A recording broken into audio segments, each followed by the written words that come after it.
नमस्कार, मी विनोद शिंगे. आज आपण आलोय आळते जिल्हा परिषद मतदारसंघातील अत्यंत महत्त्वपूर्ण असणाऱ्या सावर्डे या गावात. सावर्डे या गावातून मला वाटतंय सामाजिक, शैक्षणिक, राजकीय क्षेत्राबरोबर डॉक्टर क्षेत्रात ज्या अविनाश सावर्डेकरनी आमदारकीपासूनचा अनुभव घेतला आणि आळत्याच्या सर्वांगीण जिल्हा परिषदेच्या सर्वांगीण विकासासाठी प्रयत्न केले, ते सध्या सावर्डे गावचे सुपुत्र आहेत. आणि या सावर्डे गावच्या नगरीमध्ये वर्षा अविनाश सावर्डेकर यांना जिल्हा परिषद आळतेची उमेदवार देण्यात आली असून रोहिणी राजेंद्र देसाई यांना पंचायत समितीची उमेदवार देण्यात आल्या. धनुष्यबाण आणि नारळाची बाग या चिन्हावरती निवडणूक लढवत आहेत. आपल्या समोर आता चर्चा करण्यासाठी आहेत डॉक्टर अविनाश सावर्डेकर. साहेब नमस्ते. नमस्कार. आळते जिल्हा परिषद निवडणूक लढवत असताना आपला नेमका अजेंडा काय आहे? सर्वप्रथम मी डॉक्टर सावर्डेकर आणि वर्षा सावर्डेकर ह्या मतदारसंघामध्ये गेली 10 ते 15 वर्ष झालं रुग्णसेवेच्या माध्यमातून आम्ही समाजकारण करत आहोत. ह्या समाजकारणाचा एक शेवटचा टप्पा असतो राजकारण.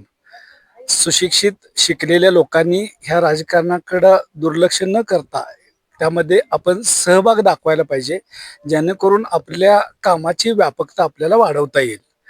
आज ह्या जिल्हा परिषद मतदारसंघात आळते जिल्हा परिषद मतदारसंघात भाजपा, शिवसेना, जनस्वराज आणि RPI याचे अधिकृत उमेदवार वर्षा अविनाश सावर्डेकर ह्या धनुष्यबाण चिन्हावर आपण निवडणूक लढवत आहोत. रोहिणी राजेंद्र देसाई ह्या अधिकृत नाळाची बाग या चिन्हावर लढत होता. सावर्डे पंचायत समिती. आळते पंचायत समिती ही धनुष्यबाणावर संतोष कोंडेबा कांबळे हे लढत आहेत.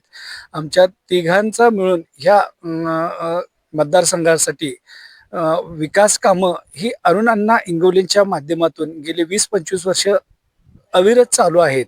हे अखंडितपणे चालू राहणं ही काळाची गरज आहे. रस्ते, पाणी, गटार ह्या मूलभूत सुविधा गरजेच्या आहेत.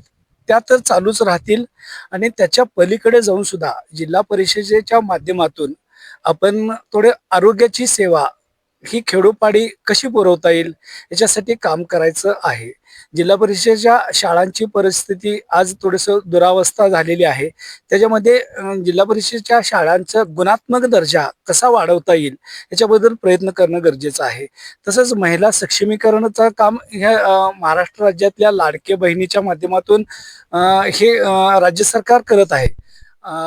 आपले deputy chief minister Eknath Shinde साहेब असतील, त्यांची लाडकी बहीण योजना असेल, त्या माध्यमातून ह्या महिलांचं सक्षमीकरण चालू आहे. ग्रामीण भागातल्या महिला मतदारामध्ये फार उत्साहाचं वातावरण आहे या ठिकाणी. तसेच भाजपचे आपले लाडके नेते देवेंद्रजी फडणवीस मुख्यमंत्री यांच्या कल्याणकारी ज्या योजना आहेत ह्या महाराष्ट्रामध्ये अगदी मूलभूत स्वरूपात विकासाच्या कामामध्ये योगदान देत आहेत. भविष्यात ह्या मतदारसंघात जर सत्ताधारी पक्षाचा उमेदवार निवडून आला तर केंद्रामधली सत्ता ही भाजपची आहे. महाराष्ट्रामधली सत्ता ही भाजप आणि महायुती या घटक पक्षांची आहे. समजा ग्रामीण भागात जर जिल्हा परिषदला जर सत्ताधारी पक्षाचा जर उमेदवार पुढे जात असेल तर ह्या मतदारसंघाला भरघोस निधी मिळू शकतो, सर्वांगीण विकास होऊ शकतो आणि त्यामुळं ह्या भागात सत्ताधारी पक्षाचं ज्या काही पद्धतीनं आम्ही वाटचाल चालू आहे या मतदारसंघामध्ये फक्त सावर्डे, आळते, नेज, मजले, कापूरवाडी, बिर्देवाडी, लक्ष्मीवाडी, नरंदे ह्या गावचा चौफेर विकास करणं ही आमची भूमिका आहे. भाजप मला वाटते महाराष्ट्रात सरकार स्थापन करत असताना महायुतीचं सरकार आहे. इथं आळते जिल्हा परिषद मतदारसंघात देताना कशी चुरत करत लागली तुम्हाला माहिती आहे. आज तुमच्या गळ्यामध्ये जे 3 स्कार्फ आहेत हे जिल्ह्याचं नेतृत्व करतायत. हे तिन्ही महायुतीचे घटक पक्ष आहेत. केंद्रात सरकार यांचं, महाराष्ट्रात यांचं, जिल्हा परिषदवर सरकार स्थापन करण्यासाठी आपण प्रयत्नशील असताना आळते जिल्हा परिषद मधले प्रलंबित नेमके प्रश्न काय? आळते जिल्हा परिषदमध्ये बऱ्यापैकी कामं ही अरुणांना इंगवलेंच्या माध्यमातून अगदी रस्ते, पाणी, गटार ह्या सगळ्या गोष्टी झालेल्याच आहेत. अण्णांनी जे काही कामं केलेत अरुणांना इंगवलेच्या माध्यमातून फक्त एक गावच नाही आहे, ह्या गावातील आजूबाजूची सगळी गाव आहेत. सावर्डे गावामध्ये ही कामं खूप सारी झालेली आहेत, जनतेतून तसा आम्हाला प्रतिसाद आहे. आपल्या नरेंदे गावामध्ये एक सोलर प्रोजेक्ट झाला, त्यामुळं आजूबाजूच्या 8-10 गावांमध्ये जी लाईटची दुपारची 12-12 तासाची सोय झाली, ही फार उल्लेखनीय कामं आहेत. आणि ह्या माध्यमातून अगदी अलमप्रभूपर्यंतचे रस्ते असतील, कुंतीगिरीपर्यंतचे रस्ते असतील, ह्या कामांची आपण जर गिनती जर बघितली, तर ही अगदी जिल्हा परिषदेच्या माध्यमातून जे अगदी खासदार, आमदार फंडातून, विधान परिषदेचे बाकीच्या आमदार फंडातून जी आणलेली कामं आहेत, ही खूप मोठी कामं आहेत. आणि ह्या विकासाची गंगा ही अविरत चालू ठेवणे ही आमची भूमिका राहील. आळते जिल्हा परिषदेतील सुज्ञ मतदारसंघातील मतदारांना आपण काय संदेश द्याल?